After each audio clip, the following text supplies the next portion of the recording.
दिल्ली नगर निगम चुनाव आम आदमी पार्टी को बहुमत, आपको 134, भाजपा को 104, कांग्रेस को 9 और अन्य के खाते में 3 सीटें। राज्यसभा में पीएम मोदी ने राष्ट्रपति द्रौपदी मुर्मू की तारीफ की। पीएम ने कहा, मुर्मू के रूप में देश को गौरवशाली आदिवासी विरासत का हमारा मार्गदर्शन कर रही है। संसद के शीतकालीन सत्र से पहले पीएम मोदी ने मीडिया को संबोधित किया। उन्होंने कहा, भारत को G20 की मेजबानी मिलना बड़ा अवसर, ये दुनिया के सामने भारत की क्षमता को प्रदर्शित करने का मौका। आरबीआई ने इस साल लगातार 5वीं बार रेपो रेट में की बढ़ोतरी। आरबीआई ने रेपो रेट को 0.35% बढ़ाने का ऐलान किया। फैसले के साथ अब होम लोन समेत सभी तरह के लोन महंगे होंगे। सोनभद्र में एक बेकाबू हाईवा मकान में घुस गया। हादसे में एक युवक की मौत हो गई, जबकि एक महिला गंभीर रूप से घायल हो गई। नोएडा में डूब क्षेत्र में प्रशासन ने अवैध रूप से बनी करीब 12 से 13 दुकानों को ध्वस्त किया। 7000 वर्ग मीटर जमीन को कब्जा मुक्त करवाया गया। मुरादाबाद में पिता ने ढोल नगाड़ों के साथ बेटी की बारात निकाली। बैंड बाजों के साथ बेटी गुड़चड़ी निकलवाई गई। हमीरपुर में पॉलीथीन और कपड़े से बंधा मिला युवक का शव। युवक के शरीर पर गंभीर चोट के निशान। शव की शिनाख्त में जुटी पुलिस। हमीरपुर हत्याकांड में पुलिस ने आरोपी सुनील बंसल के खिलाफ मामला दर्ज कर लिया है। आरोपी पर पहले से ही 12 गंभीर मामले दर्ज हैं। हापुड़ में भूमाफिया ने एक भाजपा कार्यकर्ता पर फायरिंग कर दी। पीड़ित की शिकायत के बाद पुलिस ने मामला नहीं दर्ज किया। बस्ती में युवक की हत्या के मामले में पुलिस ने 2 आरोपियों को गिरफ्तार किया है। दोनों के खिलाफ धारा 302, 201 के तहत मुकदमा दर्ज कर जेल भेज दिया गया। बलरामपुर में बेखौफ बदमाशों ने बैंक मिनी ब्रांच संचालक को निशाना बनाया। बंदूक की नोक पर 1,80,000 कैश लूट लिया। अमेठी में पिता की डांट से नाराज अपनी 2 नाबालिग बहनों के साथ विवाहिता बेटी ने कुएं में कूद गई। हादसे में विवाहिता समेत 2 बहनों की मौत, तीसरी बहन की हालत गंभीर। गाजियाबाद में आवास विकास की अनदेखी। एपेक्स बिल्डर करोड़ों का खेल कर रही है। एपेक्स बिल्डर ने EWX और LIG फ्लैट नहीं बनाए। गाजियाबाद में किडनैपिंग के बाद बच्ची की हत्या के मामले में पुलिस ने एक आरोपी गिरफ्तार किया। बच्ची के साथ दुष्कर्म की बात भी सामने आ रही है। बाराबंकी में ड्रग्स और पशु तस्करों के खिलाफ जिला प्रशासन की कार्रवाई जारी। ड्रग तस्कर का 55 लाख का मकान किया गया कुर्की के दौरान ढोल बजवाकर मुनादी। फतेहपुर में किशनपुर में बार बालाओं ने लगाए ठुमके। महेवा गांव में पूर्व प्रधान ने नया मकान बनाने की खुशी में गांव में भंडारे का किया आयोजन। बुलंदशहर की थाना सियाना पुलिस ने मुठभेड़ में एक बदमाश को किया गिरफ्तार। पुलिस टीम पर फायरिंग कर रहा बदमाश, तभी क्रॉस फायरिंग में बदमाश को गोली मारकर पकड़ा गया। लखनऊ विश्वविद्यालय में छात्रों ग्रुप में जमकर मारपीट हुई। छात्रों ने दूसरे छात्र पर धारदार हथियार से हमला किया। पुलिस ने एक आरोपी गिरफ्तार किया। बिजनौर में तेज रफ्तार एक बस बेकाबू होकर पलट गई। हादसे में 12 से ज्यादा यात्री घायल, जिन्हें CHC में भर्ती कराया गया। बस्ती में एक साइकिल सवार छात्र स्कूल बस की चपेट में आ गया, जिसकी मौके पर मौत हो गई। पुलिस ने शव को कब्जे में लेकर पोस्टमार्टम के लिए भेज दिया। बरेली में सीएम योगी ने प्रबुद्ध सम्मेलन को संबोधित किया। सीएम ने कहा, डबल इंजन की सरकार प्रदेश के सर्वांगीण विकास के लिए काम कर रही है। स्थानीय निकाय में भी इसी प्राथमिकता से काम करना है। उपचुनाव के नतीजे से पहले भाजपा और सपा विधायकों का अलग रंग देखने को मिला। इकाना स्टेडियम में दोनों पार्टी के विधायकों के बीच फ्रेंडली मैच खेला गया। उपचुनाव के लिए बनाए गए मतगणना केंद्र पर सुरक्षा बलों की तैनाती। मैनपुरी लोकसभा, रामपुर खतौली विधानसभा के कल नतीजे आएंगे। रामपुर उपचुनाव के नतीजे कल आएंगे। मतगणना को लेकर तैयारियां पूरी हो गई हैं। मतगणना स्थल पर पुलिस, PSC और BSF के जवान तैनात रहेंगे। खतौली उपचुनाव को लेकर मुजफ्फरनगर के कुकड़ा मंडी में स्ट्रांग रूम में EVM को सुरक्षा घेरे में रखा गया। सुरक्षा बल की टीम पूरी तरह मुस्तैदी डटी है। शीतकालीन सत्र कम चलने पर विधानसभा अध्यक्ष ने बड़ा बयान दिया। सत्र अधिक चलने चाहिए, इससे बहुत सारे सदस्यों की रुचि है। शीतकालीन सत्र को लेकर सपा प्रदेश अध्यक्ष ने भाजपा सरकार पर हमला बोला। कहा, भाजपा ने इसलिए सदन समाप्त कर दिया, कल विपक्षी नेता आएंगे, सरकार को कटघरे में खड़ा करेंगे। बांदा में कांग्रेस नेता नसीमुद्दीन सिद्दीकी के साले मुमताज अली के प्रतिष्ठानों पर GST टीम के छापे मारे। आसपास की दुकानदार अपनी दुकानें बंद कर मौके से फरार हो गए। अमरोहा से सपा नेता परवेज अली पर अपहरण, लूटपाट, धोखाधड़ी समेत 1 दर्जन धाराओं मामला दर्ज हुआ। केस में उनकी पत्नी, भाई और 2 समर्थकों के खिलाफ भी शिकायत की गई। कानपुर में ट्रेनरी और केमिकल कारोबार से जुड़े रहमान इंडस्ट्रीज और डायमंड केमिकल्स पर इनकम टैक्स ने छापे मारे। कैश में माल की खरीद फरोख्त का आरोप है। सीतापुर में GST की टीम के पहुंचते ही व्यापारियों में हड़कंप मच गया। व्यापारियों ने दुकानों के शटर गिराकर दुकानें बंद कर दी। कानपुर में GST टीम के छापे से होजरी मार्केट में हड़कंप मच गया। टीम ने भारत ट्रेडर समेत कई दुकानों पर छापे मारे। PFI सदस्यों पर मनी लॉन्ड्रिंग का आरोप था। ED की स्पेशल कोर्ट ने PML एक्ट के तहत सभी 7 सदस्यों पर आरोप तय किया। अल्मोड़ा में जिला और मोर्चा कार्यकारिणी गठन को लेकर भाजपा ने सर्किट हाउस में बैठक हुई। प्रदेश स्तर के पदाधिकारियों ने अपने पसंदीदा नामों की लिस्ट सौंपी। देहरादून उच्च शिक्षा विभाग का आज से 2 दिवसीय चिंतन शिविर शुरू। सीएम धामी ने चिंतन शिविर का शुभारंभ किया। सरकार टेक होम राशन योजना को लेकर बदलाव करने वाली है, उसे लेकर महिला स्वयं सहायता समूह सवाल उठाए और कहा कि राशन वितरित रोकने हजारों महिलाएं बेरोजगार हो जाएंगी। ऋषिकेश हत्याकांड में कांग्रेस सरकार और पुलिस की कार्रवाई पर सवाल उठ रहा है। न्यायिक अधिकारी को देखरेख में नार्को टेस्ट कराने की मांग की गई। कांग्रेस अध्यक्ष प्रदेश अध्यक्ष करण मारा ने मसूरी भाजपा और उत्तराखंड के DGP पर बोला हमला, बिगड़ती कानून व्यवस्था के लिए DGP को जिम्मेदार ठहराया। खटीमा में लोहिया हेड रोड पर प्रशासन ने अतिक्रमण पर जेसीबी चलाया और शारदा विद्युत खंड की जमीन पर अवैध रूप से निर्माणाधीन भवन को ध्वस्त किया। काशीपुर में वाहन चेकिंग के दौरान पुलिस ने 270 कैंटर से भारी मात्रा में अवैध वीसा पकड़ा है। पुलिस ने 2 आरोपियों को गिरफ्तार किया। हरिद्वार में निरंजनी अखाड़े के आचार्य महामंडलेश्वर कैलाशानंद गिरी की फेसबुक आईडी हैक हो गई। हालांकि हरिद्वार साइबर क्राइम उनकी आईडी फिर से रिकवर कर ली। रुड़की के मंगलौर में झबरेड़ा सड़क मार्ग पर जगह जगह गड्ढे ने हादसे को दावत दे रखी है। लोगों की शिकायत के बाद गड्ढे नहीं भरे जा रहे। पौड़ी में HIV संक्रमित मरीजों की संख्या लगातार बढ़ने स्वास्थ्य विभाग चिंतित है। इस साल मरीजों की संख्या 299 पहुंच गई। केदारनाथ हाईवे और बद्रीनाथ हाईवे को जोड़ने के लिए 900 मीटर सुरंग का कार्य शुरू हो गया है। बेलनी वाली पहाड़ी में सुरंग बनाई जा रही है। श्रीनगर मेडिकल कॉलेज में पैथोलॉजी लैब की सुविधा जल्द शुरू होगी, जिसकी फीस मात्र 100 रुपए होगी। उत्तराखंड पुलिस के पास जल्द अपना एक हेलीकॉप्टर होगा, जिसके लिए पुलिस मुख्यालय द्वारा शासन को जल्द प्रस्ताव भेजे जाने की तैयारी। अल्मोड़ा में जागेश्वर धाम में पुजारी प्रतिनिधि को चुनाव शांतिपूर्ण संपन्न हुआ। चुनाव में नवीन चंद भट्ट को निर्विरोध पुजारी प्रतिनिधि चुना गया। हल्द्वानी में मानव वन्यजीव संघर्ष रोकने के 3 दिवसीय कार्यशाला का आयोजन हुआ। फॉरेस्ट विभाग को कार्मिकों को प्रशिक्षण दिया गया। प्लास्टिक वेस्ट मैनेजमेंट को लेकर हाईकोर्ट निर्देश के बाद सिडकुल में स्थित कंपनी मालिकों में हड़कंप मचा है। उत्तराखंड में धामी सरकार ने पशु मोबाइल एम्बुलेंस वैन की शुरुआत की। रानीखेत में विधायक प्रमोद बैनवाल ने हरी झंडी दिखाकर एम्बुलेंस वैन रवाना किया। रामनगर में रोड एक्सीडेंट के बाद पार्क प्रशासन अलर्ट है। शाम को अमडंडा और मोहन से 2 पहिया वाहनों पर जाने पर रोक लगाई गई। बदायूं में नसबंदी शिविर में बड़ी लापरवाही सामने आई। नसबंदी कराने गई महिला की 1.5 इंच आंत काट दी गई। महिला का इलाज अलीगढ़ मेडिकल कॉलेज में चल रहा है। कर्णप्रयाग में 3 दिवसीय सवार मेले का शुभारंभ मंत्री गणेश जोशी ने वीर शहीदों के स्मारक पर जाकर शहीदों को नमन किया। जोशीमठ में भारी बर्फबारी के बाद हेमकुंड साहिब का पवित्र सरोवर जमकर बर्फ बन गया। रात को हेमकुंड साहिब का पारा शून्य से नीचे -12 डिग्री तक पहुंच जाता है। अतिक्रमण मुक्त अभियान को लेकर हरिद्वार में एक्शन। सरकारी संपत्तियों से हटाया जा रहा है अवैध अतिक्रमण। दूसरे चरण में रोटी बिलवाला में हुए अतिक्रमण जमीन दोस्त। पिथौरागढ़ के नारायण आश्रम जा सकते हैं पीएम मोदी। अगले साल मानसखंड कॉरिडोर योजना का शिलान्यास संभव। स्वदेश दर्शन योजना के तहत 100 करोड़ से ज्यादा राशि देगा केंद्र। फिरोजाबाद में पीड़ित परिवार से मिले साक्षी महाराज। परिवार को 6 लोगों की जलकर हुई थी मौत। श्रद्धा मामले पर कहा टुकड़े करने वाले नहीं सुधरेंगे, इसलिए हिंदू बहनों को ज्यादा सावधान रहने की जरूरत। ग्रेटर नोएडा के दादरी इलाके में बंदरों की दहशत से छत से गिरी मासूम, बुरी तरह घायल 7 साल की बच्ची आईसीयू में भर्ती। बिजनौर में सड़क किनारे गुलदार का शव मिलने से हड़कंप मच गया। मौके पर पहुंची वन विभाग की टीम कई पहलुओं से जांच पड़ताल में जुटी। वाराणसी गोदौलिया चौराहे पर पहुंचे अभिनेता अजय देवगन। एक्टर के साथ सेल्फी लेने की हुई लोगों की भीड़। किसी फिल्म की शूटिंग के लिए वाराणसी आए हैं अजय देवगन। वाराणसी में फिल्म भोला की शूटिंग चल रही है। अभिषेक बच्चन फिल्म की शूटिंग में भाग लेने काशी पहुंचे। एयरपोर्ट पर समर्थकों ने उनका स्वागत किया। और इस बीच एक बड़ी खबर आ रही है, उसका रुख कर लेते हैं। रामपुर विधानसभा उपचुनाव पर बड़ी खबर है। सपा ने रामपुर विधानसभा उपचुनाव रद्द करने की मांग की है। रामगोपाल यादव ने चुनाव आयोग को चिट्ठी लिखी है और रामगोपाल यादव ने मतदान में धांधली का आरोप लगाया है। रामपुर विधानसभा उपचुनाव दोबारा कराने की मांग की गई है। तो ये इस वक्त की बड़ी खबर और हैरान करने वाली खबर है। रामपुर विधानसभा उपचुनाव में सपा ने रामपुर विधानसभा उपचुनाव रद्द करने की मांग उठा दी है। रामगोपाल यादव ने चुनाव आयोग को चिट्ठी लिखी है उस दौर में जब अब 12 घंटे से भी कम का वक्त बचा है। मतगणना होगी, परिणाम आएंगे और सपा का कहना है कि धांधली हुई है, ऐसे में दोबारा उपचुनाव करवाया जाए।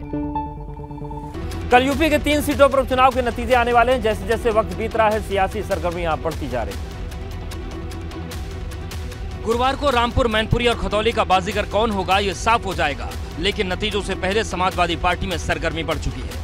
नतीजे आने से एक दिन पहले अखिलेश यादव पार्टी मुख्यालय पहुंचे और तीनों सीटों पर आने वाले नतीजों को लेकर पार्टी नेताओं के साथ मंथन किया। बैठक के बाद सपा नेता मनोज पांडे ने एक बार फिर प्रदेश सरकार पर पुलिस की मदद से खास धर्म के मतदाताओं को वोटिंग करने से रोकने का आरोप लगाया। लोकतंत्र के सबसे बड़े महापर्व में कि बुजुर्ग लोग वोट डालने जा रहे हैं, पुलिस के लोग उन्हें रोक रहे हैं, उनसे उनके वोटर लिस्ट को, वोटर पर्ची को मांग रहे हैं, उनके आधार कार्ड को मांग रहे हैं। मनोज पांडे ने खासकर रामपुर में पुलिस की कथित ज्यादतियों का जिक्र किया और पुलिस की कार्यशैली को कटघरे में खड़ा किया। नाम और जात और धर्म देखते हुए उनको लाठियों से इसलिए मारा गया कि वो घर से निकलकर वोट डालने क्यों आए। दरअसल वोटिंग से पहले भी सपा के नेता लगातार पुलिस पर सवाल उठाते रहे। जाहिर है नतीजा आने तक पक्ष और विपक्ष में वार पलटवार जारी रहेगा, लेकिन वोटिंग के बाद भी सपा कई इशारे करती है। कल दोपहर तक उपचुनाव के नतीजों की तस्वीर साफ हो जाएगी, लेकिन उससे पहले सत्ता पक्ष और विपक्ष जीत के अपने अपने दावे भर रहे हैं। नतीजों से पहले सपा का ईवीएम राग जारी है। सपा अध्यक्ष अखिलेश यादव ने एक ट्वीट किया जिसमें लिखा, जब जर्मनी ने ईवीएम से चुनाव को असंवैधानिक मानते हुए 2009 में ही समाप्त कर दिया तो उनकी विदेश मंत्री को ईवीएम दिखाकर सरकार क्या साबित करना चाहती है। अखिलेश के ट्वीट पर भाजपा ने भी जोरदार प्रहार किया। 9 सीटें बीजेपी, खतौली, रामपुर और मैनपुरी की लोकसभा सीट बड़े अंतर से चुनाव जीते। उपचुनाव की तीनों सीटों पर भाजपा ने बड़ी जीत का दावा किया है। केंद्रीय शहरी विकास राज्य मंत्री कौशल किशोर ने अखिलेश के ट्वीट को हार का डर बताया है। 2012 में जब फुल फ्लैश जीत करके आए तब ईवीएम ठीक थी। 2017 में हार गए तो ईवीएम खराब थी। 2022 में हार गए तो ईवीएम खराब थी। तो जहां वो जीत जाए वहां ईवीएम ठीक है, जहां वो हार जाए वहां पर ईवीएम खराब है। मैनपुरी, खतौली और रामपुर उपचुनाव के नतीजे कल आ जाएंगे। दोपहर तक स्थिति बिल्कुल साफ हो जाएगी, जिसके लिए सुबह 8 बजे से मतगणना शुरू हो जाएगी।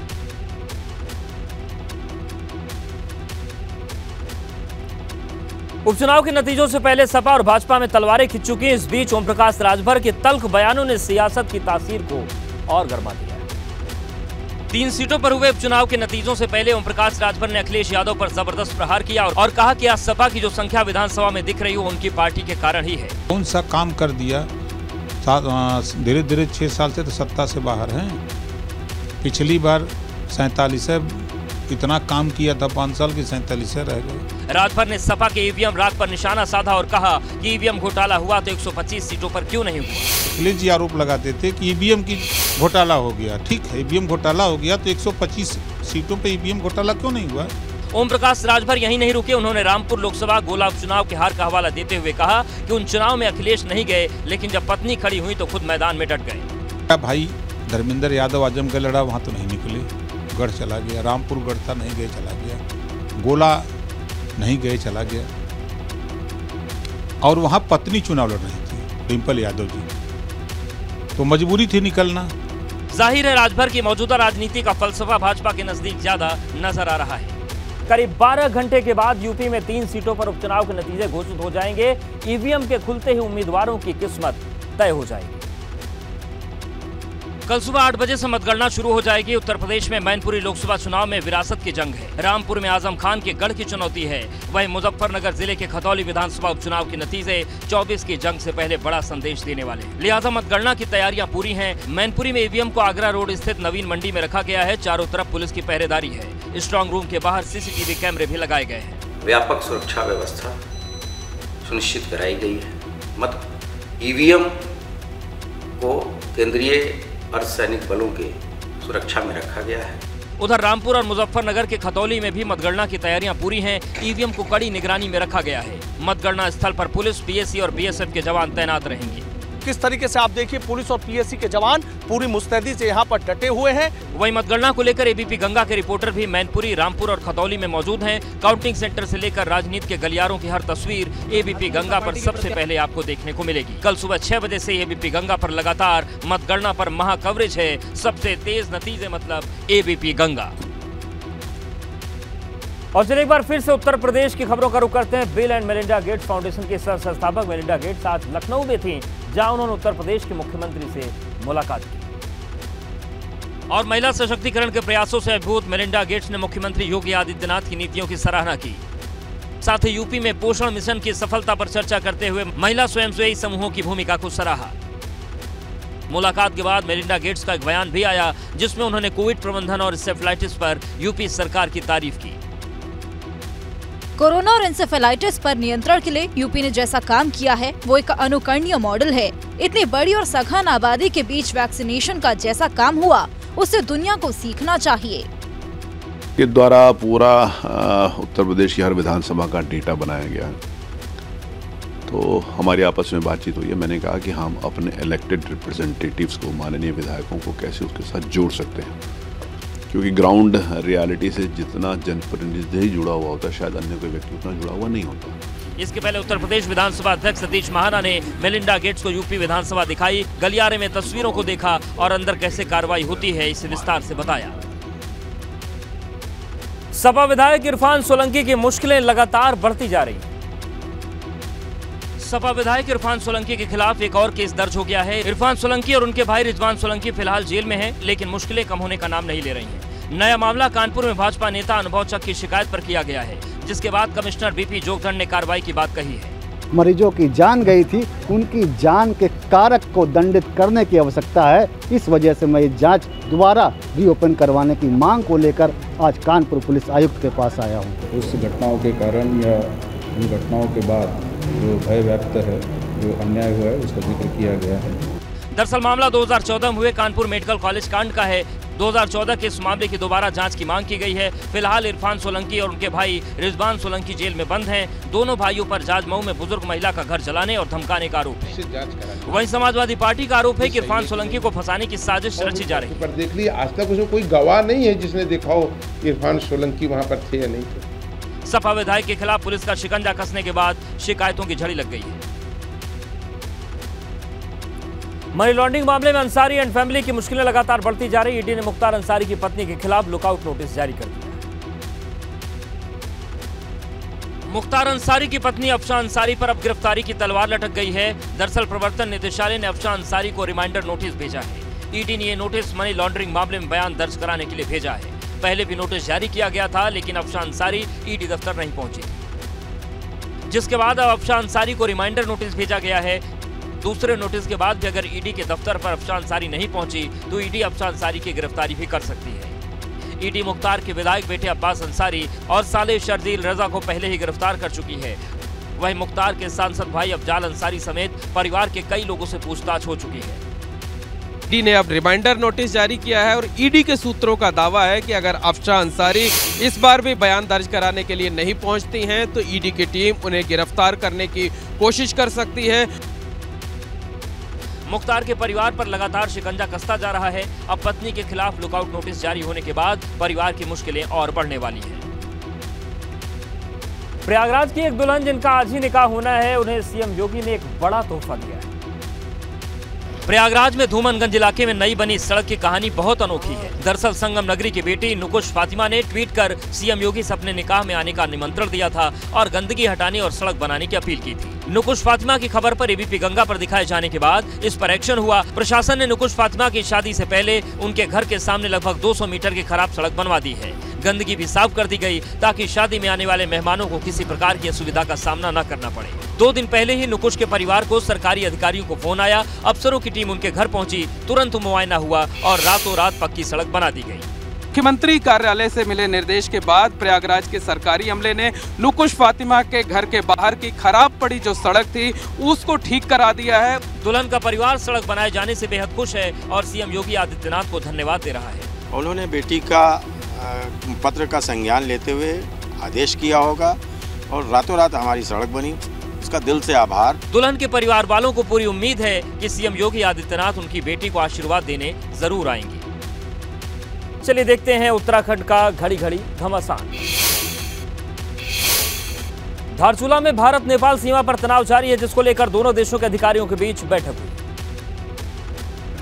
इस बैठक में नेपाल की तरफ से हो रही पत्थरबाजी पर चर्चा की गई, जिसमें नेपाल के सीडीओ दीर्घराज उपाध्याय ने आश्वासन दिया कि जो भी समस्याएं हो रही हैं उनका समाधान जल्द निकाला जाएगा। यो मिटिङ आवश्यक थियो। यो हामी सबै यस्तो मिटिङहरू नियमित गरिरहेका हुन्छौँ। सौहार्दपूर्ण रूपमा मित्रवत रूपमा सम्पन्न भएको छ।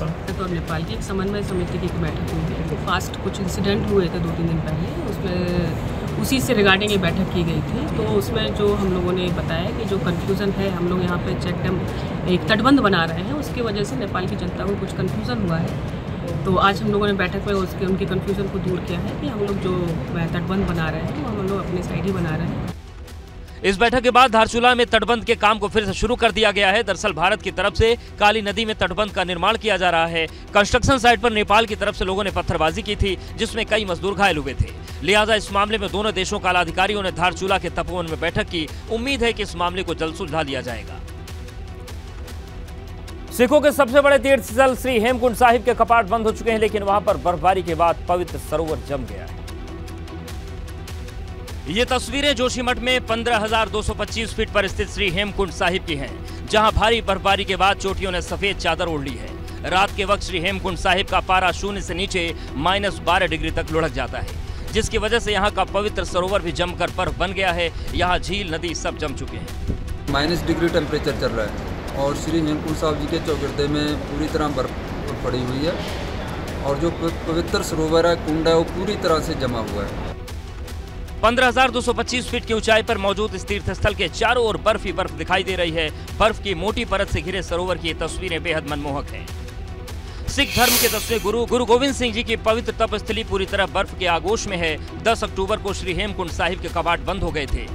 तीर्थ स्थल के कपाट शीतकाल के लिए बंद हो चुके हैं। इस साल 2,47,000 श्रद्धालुओं ने श्री हेमकुंड साहिब के दर्शन किए, जिसके बाद तीर्थ स्थल पर सन्नाटा पसरा है और ये वीडियो गुरुद्वारा प्रबंधन टीम ने बनाकर जारी किया है।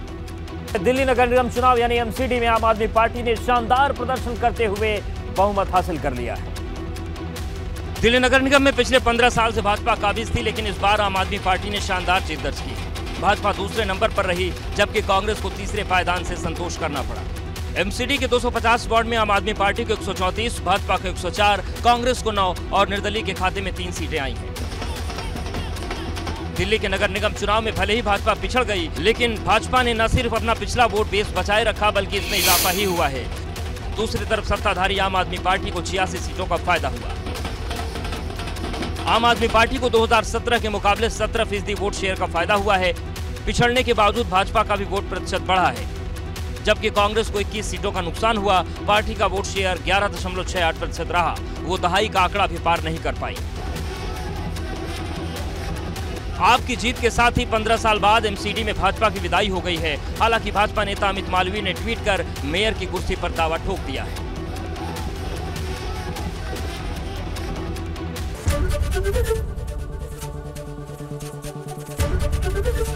एबीपी गंगा, खबर आपकी, जुबान आपकी।